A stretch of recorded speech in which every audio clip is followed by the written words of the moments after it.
Os jornais do Brasil noticiaram que a Rússia teria invadido, ocupado a Ucrânia. Essa história precisa ser melhor contada. Vamos a ela?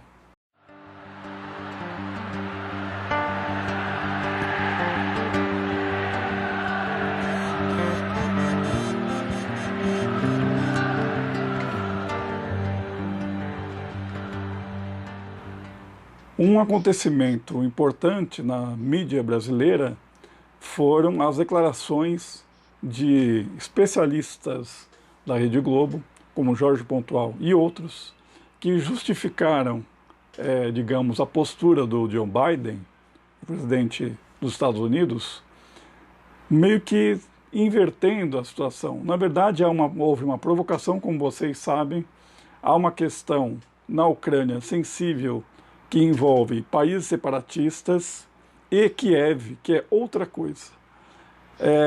A Ucrânia ela já pertenceu à União Soviética e atualmente é um país mais atrelado à Rússia. Quando nós vemos países como Costa Rica, Panamá e outros mais da América Latina vinculados e dependentes dos Estados Unidos, ninguém acha estranho.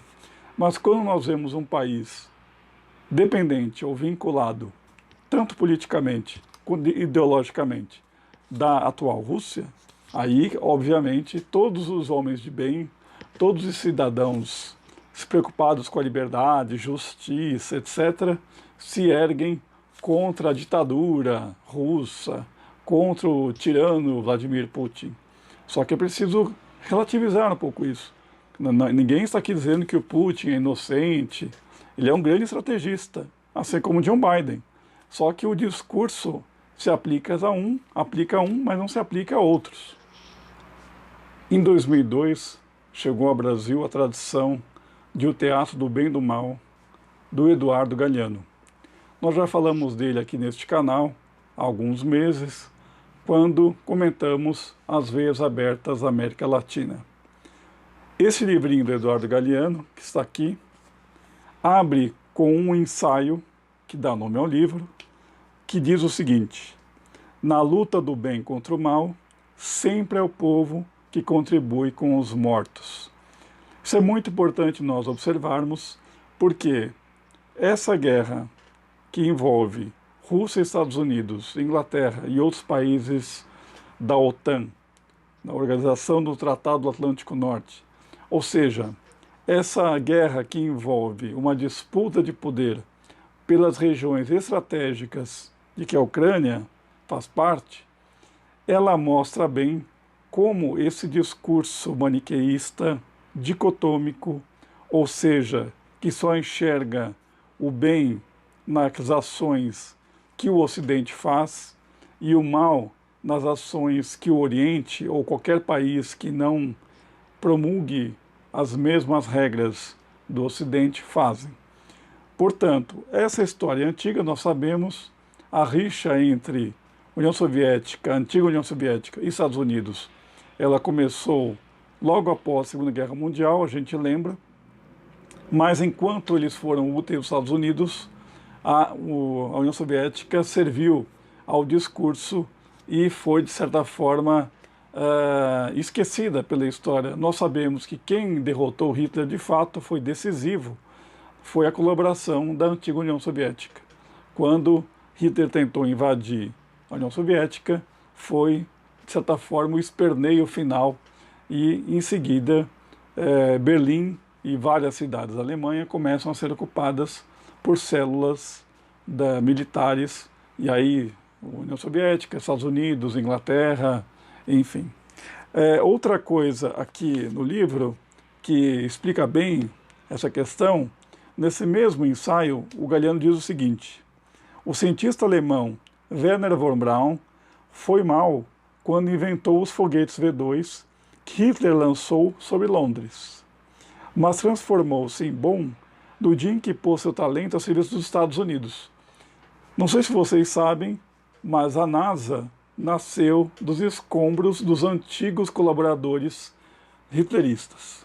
Outra síntese excelente do Eduardo Galeano. Todos compartilham o mesmo desprezo pela vida humana. Os assassinos dos 3.000 cidadãos triturados sob os escombros das Torres Gêmeas, que desabaram como castelos de areia seca, e os assassinos de 200.000 guatemaltecos, em sua maioria indígenas, que foram exterminados sem que as TVs e jornais do mundo lhes dessem a mínima atenção. Ou seja, nós precisamos estar atentos ao cenário político e não apenas ao discurso que a gente recebe como enlatado norte-americano, que sempre defende os Estados Unidos e seus adeptos, seus subordinados, como aqueles representantes da ordem, da liberdade, do bem, da justiça, da igualdade, etc. Nós sabemos que isso não procede, a miséria está a toda nos Estados Unidos. É claro que a gente não vê isso em séries de televisão, nós não vamos ver isso em filmes hollywoodianos, mas quem mora, quem vai para os Estados Unidos, sabe que há bairros inteiros de miseráveis, como acontece aqui no Brasil. Evidentemente que há diferenças entre eles e nós. Nós não temos a pretensão de sermos o principal planeta do mundo. Pretensão que eles têm, pelo menos desde o século XIX. Quer dizer, esse discurso que, de certa forma, inocenta os Estados Unidos e que coloca esse país como se eles fossem o paradigma da liberdade, da justiça e igualdade, e não procede. Desde o século XIX, Cuba foi invadido pelos americanos e no início do século XX, o Haiti. É evidente que nós somos contra a guerra, qualquer guerra por qualquer motivo. Mas precisamos lembrar as causas que levam à guerra.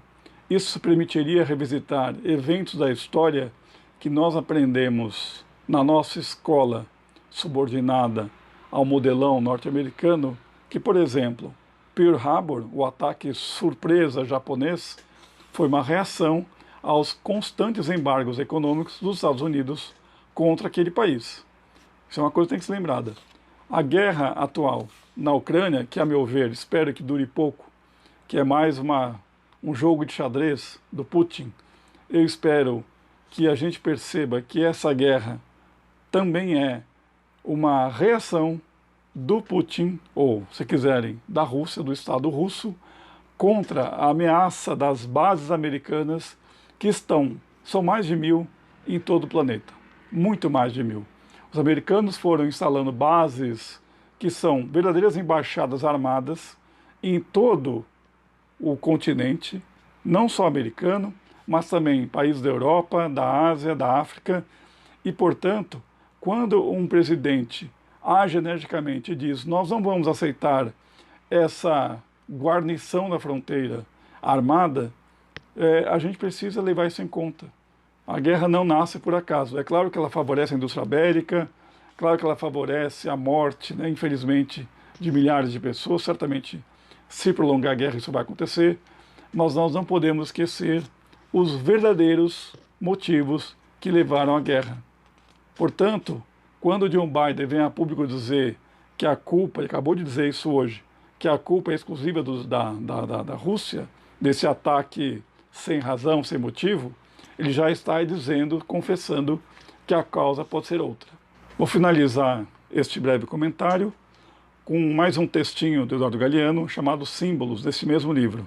Ele diz: não importa que as guerras sejam eficazes, o que importa é que sejam lucrativas.